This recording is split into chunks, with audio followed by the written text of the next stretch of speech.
Assalamu alaikum dear students. As you know that I am Sumer Hassan, I am lecturer in English. Today I am going to share 10 proverbs with you. These proverbs are most important proverbs.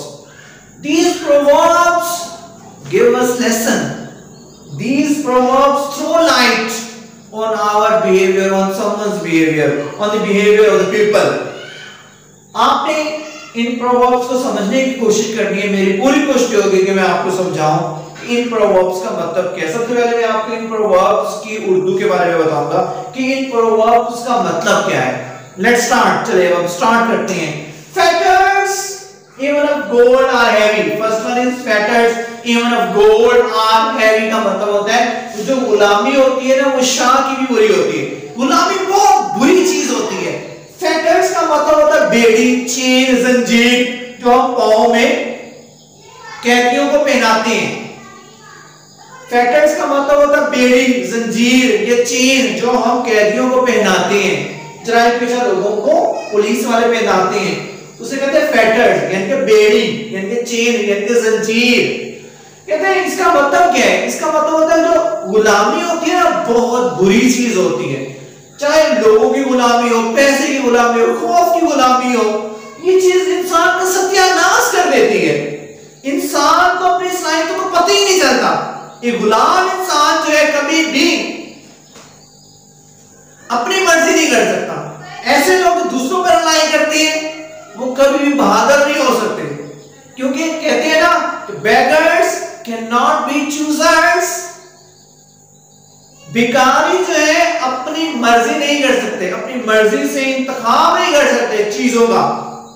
beggars cannot be choosers क्योंकि वो beggars होते हैं, क्योंकि वो दूसरों पर अलाई करते हैं, मजबूर होते हैं। fetters even of gold are heavy का मतलब होता है गुलामी बहुत बुरी चीज होती है। खुददार बने, गैरतमंद बने, अमीर बने ना बने।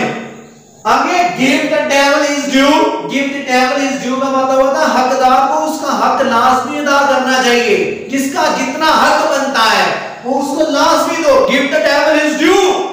वैसे devil का मतलब शैतान होता है, यानी कि जिसका जितना हक बनता है उसको लाजमी उसको उसका हक देना चाहिए, चाहे बंदा जैसा भी हो।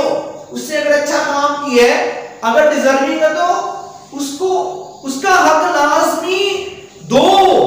Give the devil his due। Third one is good advice beyond price। अच्छी नसीहत की बड़ी कदर और कीमत होती है। A good idea can change your life। अच्छा मशवरा जो होता है ना आपकी जिंदगी को बदल के रख देता है, बशर्त ये कि आप उस नसीहत पर अमल करो। जब आप अमल करते हो ना तो आपकी जिंदगी में चेंज जरूर आता है। इसलिए कहते हैं good advice is beyond price. अच्छी नसीहत की बड़ी कदर और कीमत होती है। Fourth one is great talkers are great liars. कहता है ज्यादा बातूनी लोग ज्यादा झूठे, मक्कार, दगाबाज होते हैं। सबकी बात नहीं करा, सारे एक तरह से नहीं होते। 5 fingers are not equal। Great talkers और ग्रेट लायर्स का मतलब होता है जो ज्यादा बातूनी लोग होते हैं, ज्यादा झूठे होते हैं, मक्कार होते हैं, दगाबाज होते हैं, चीटर होते हैं। Fifth one is handsome is one that handsome does. Handsome is one that handsome does का मतलब ये होता है अच्छा वो होता है जो अच्छा काम करता है। अच्छा वो होता है जो अच्छा काम करता है। हम शक्ल सूरत पे चले जाते हैं, हम शक्ल सूरत पे चले जाते हैं, हम खूबसूरत लोगों पे मरने लगते हैं। हालांकि सीरत को देखना चाहिए, इंसान के दिल को देखना चाहिए कि इंसान कैसा है। ये जो खूबसूरत लोग हैं ये कैसे हैं, ठीक है, होते गोरे हैं, ठीक है, शक्ल सूरत के गोरे और दिल के काले। सबकी बात नहीं करा, कुछ खूबसूरत लोग भी बहुत ही खूबसूरत होते हैं। Handsome is one that handsome does। अच्छा वो होता है जो अच्छे काम करता है। Handsome is one that handsome does का मतलब होता है अच्छा वो होता है जो अच्छे काम करता है। Sixth one is hope sustains the world। उम्मीद पे दुनिया कायम है। उम्मीद लगानी चाहिए। मेहनत जब आप करते हो तब आप अच्छे की उम्मीद रखते हो, लेकिन हाथ पे हाथ रख के जो बैठा रहता है उसकी जिंदगी में बदलाव नहीं आता। Hope sustains the world का मतलब होता है कि उम्मीद पे दुनिया कायम है। लोग उम्मीद लगा के रखते हैं, लोगों को उम्मीद होती है मैं मेहनत कर रहा हूं, मैं मेहनत कर करेगा मैं जिंदगी में कामयाब होऊंगा। और उम्मीद लगानी चाहिए, ऐसे लोगों को उम्मीद नहीं लगानी चाहिए जो हाथ पे हाथ रख के वेले बैठे रहते हैं, न काम का न काज का, दुश्मन अनाज का। होप सस्टेन द वर्ल्ड, उम्मीद पे दुनिया कायम है, मेहनत करनी पड़ती है। History repeats itself, history repeats itself का मतलब होता है तारीख अपने आप को दोहराती है। 8वीं प्रवर्ब देखिए, a hungry man is an angry man, यानी कि भूखा सो रूखा, भूखा सो रूखा, इसका मतलब होता है कि जो भूखा होता है ना उसकी शक्ल देख के पता चल जाता है कि इंसान जो है वो भूखा है। hungry man is an angry man, एक और कोटेशन मेरे माइंड में आ रही है, वो ये है कि belly rules the mind, पेट में कुछ जाता है ना तब दिमाग काम करता है।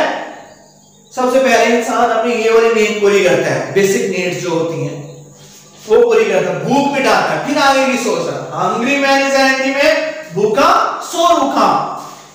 That's why hope is the poor man's bread, गरीब आदमी जो उम्मीद के सहारे जीता है, इसका मतलब ये है। Hope is the poor man's bread का मतलब होता है कि गरीब आदमी जो होता है, गरीब लोग जो होते हैं वो उम्मीद के सहारे पर जीते हैं, जिंदगी गुजारते हैं, उम्मीद लगाए रखते हैं कि हमारी जिंदगी में चेंज आएगा, बदलाव आएगा, हमारे हालात भी सुधरेंगे, और लगानी चाहिए उम्मीद। Hope is the poor man's bread. आगे hunger is the best sauce, कहता है भूख जो होती है बेहतरीन चटनी होती है। इसका मतलब क्या है? भूख बेहतरीन चटनी होती है, इसका मतलब ये होता है जो इंसान भूखा होता है ना वो बैंगन भी खा लेता है, वो करेले भी खा लेता है, उससे अपनी भूख मिटानी होती है, चटनी के साथ भी रोटी खाने के लिए तैयार हो जाता है। Hunger is the best sauce का मतलब ये होता है। आई होप कि आपको इन प्रोवर्ब्स की समझ आ गई होगी। Wish you best of luck, God bless you. English सीखने के लिए मेरा चैनल लाजमी सब्सक्राइब करें। Thank you so much, God bless you, Allah, bye bye.